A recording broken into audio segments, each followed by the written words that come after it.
తాకట్లో ఉన్న మీ బంగారాన్ని విడిపించి ఆ రోజు ఆన్లైన్ రేటుకి కొంటాం. Sharma gold company.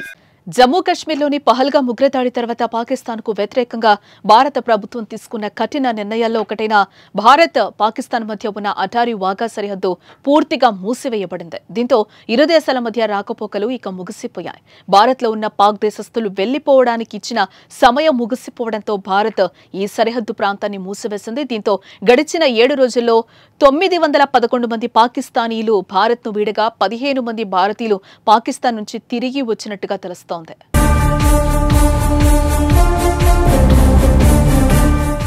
ఇదిలా ఉంటే ఇంకా చాలా మంది వాఘా బోర్డర్ వద్ద ఎదురు చూస్తున్నారు.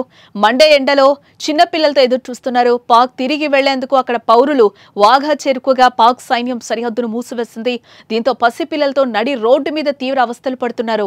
ప్రస్తుతం ఈ వీడియో సోషల్ మీడియాలో వైరల్ గా మారగా మండుటెండల్లో చిన్నపిల్లలతో తల్లులు బాధపడుతున్న దృశ్యాలు కన్నీరు పెట్టిస్తున్నాయి.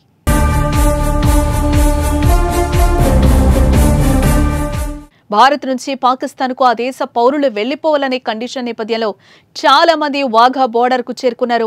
అయితే ఉదయం 10 గంటలకు గేట్లు తెరవాల్సి ఉన్నప్పటికీ పాక్ సైన్యం మూసివేసి ఉంచింది.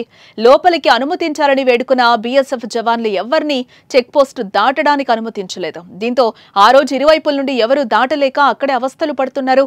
ఎంత వేడుకున్నా పాకిస్తానీ సైన్యం వారి పట్ల కఠినంగా వ్యవహరిస్తున్నారు.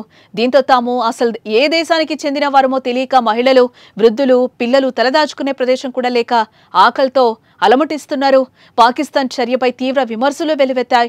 తమ సొంత పౌరులను దేశంలోకి రానియకపోవడమేంటని వారు మండిపడుతున్నారు. అయితే పాకిస్తాన్ వైఖరికి విరుద్ధంగా భారత ప్రభుత్వం తదుపరి నోటీస్ జారీ చేసే వరకు అటారీ వాఘా సరిహద్దు ద్వారా పాకిస్తాన్ పౌరులు స్వదేశానికి తిరిగి వెళ్లడానికి అంగీకరించింది.